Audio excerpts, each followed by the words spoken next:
Assalamu alaikum students. Welcome to History of English Literature, that is 19th century realism up to contemporary times.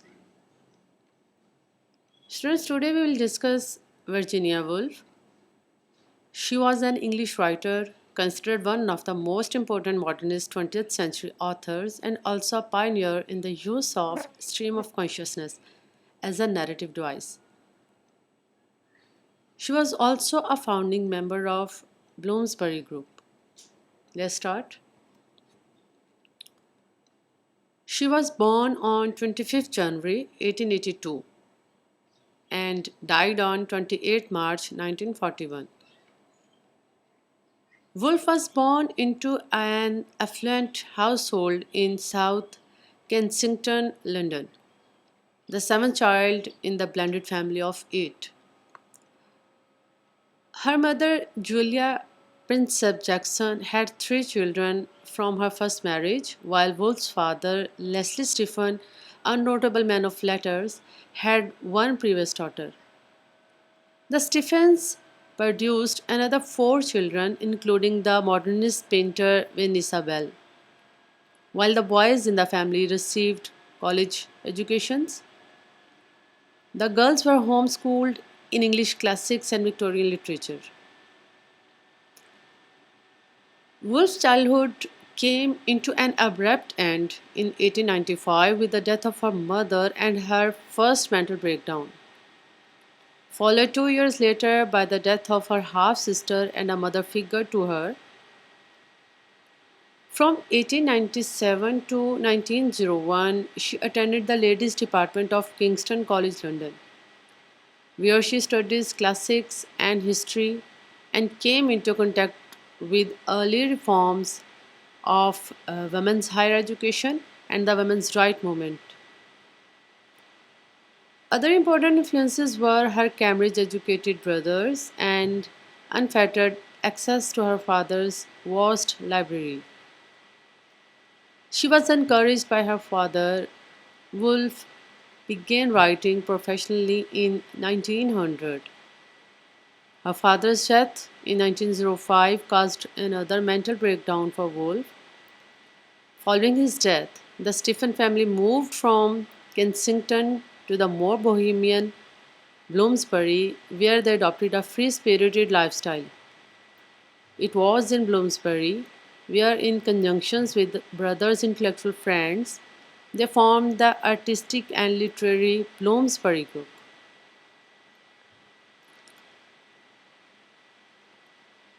In 1912, she married Leonard Woolf, and in 1917, the couple founded the Hogarth Press, which published much of her work. Throughout her life, Woolf was troubled by her mental illness. She was institutionalized several times and attempted suicide at least twice. Her illness may be being bipolar disorder, for which there was no effective intervention during her lifetime. In 1941, at age of 59, Woolf died by putting rocks in her coat pockets and drowning herself in the river Ouse at Lewes. And she left a suicide note for her husband.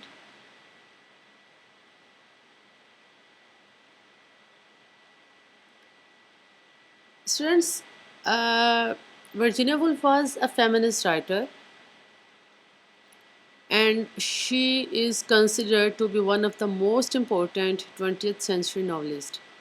A modernist, she was one of the pioneers of using stream of consciousness as a narrative device.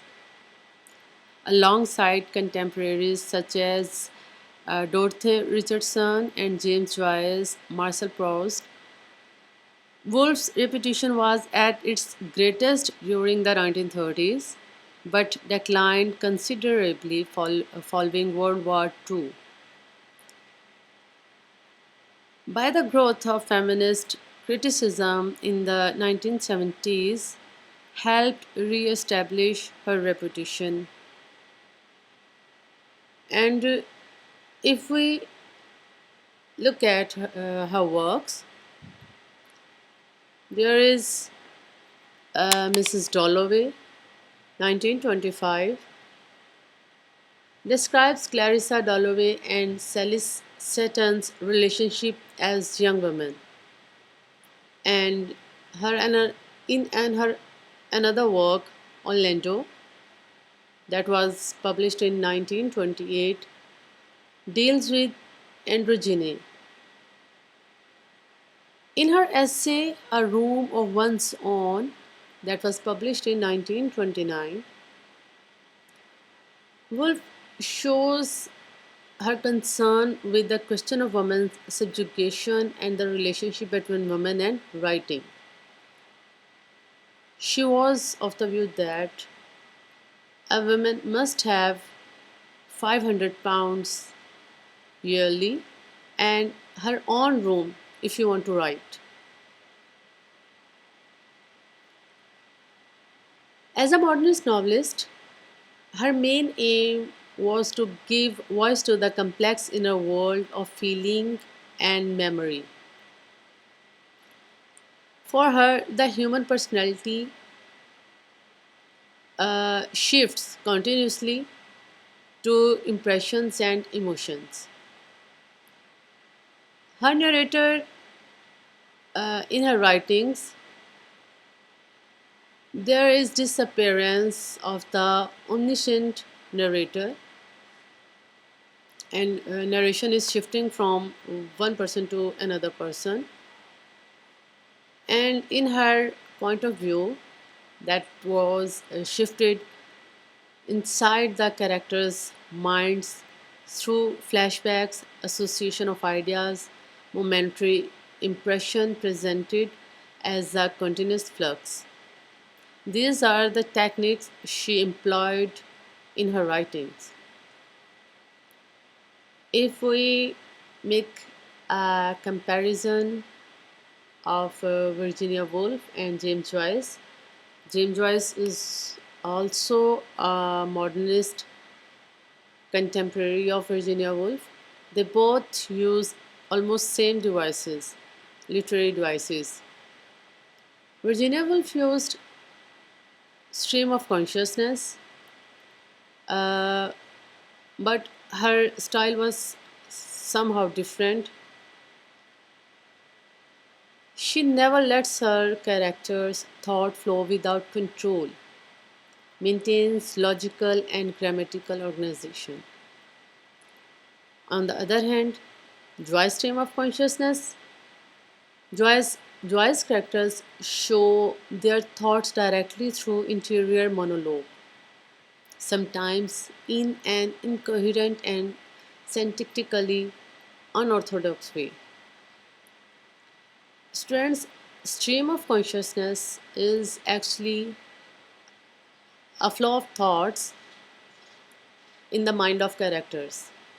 And as you know, the thoughts in the mind are never in a logical sequence as we all experience.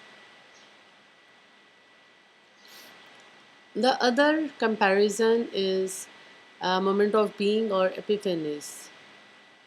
Moment of being, what is moment of being? In Virginia Woolf, moment of being is one of the rare moments of insight during the character's daily life when they can see reality behind appearances.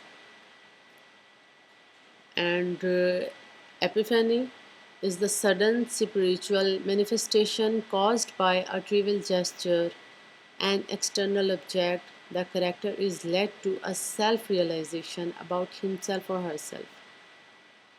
So there is also a difference in Virginia Woolf's and Joyce's technique of employing stream of consciousness and to reach at a conclusion.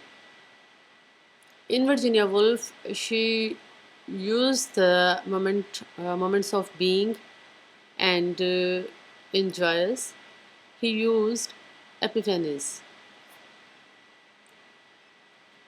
So the students, it was a short introduction to Virginia Woolf, and she was the founding member of Bloomsbury Group and one of the modernist novelists of 20th century. If you have any question in your mind, you can ask that question at Easy Class platform. Thank you.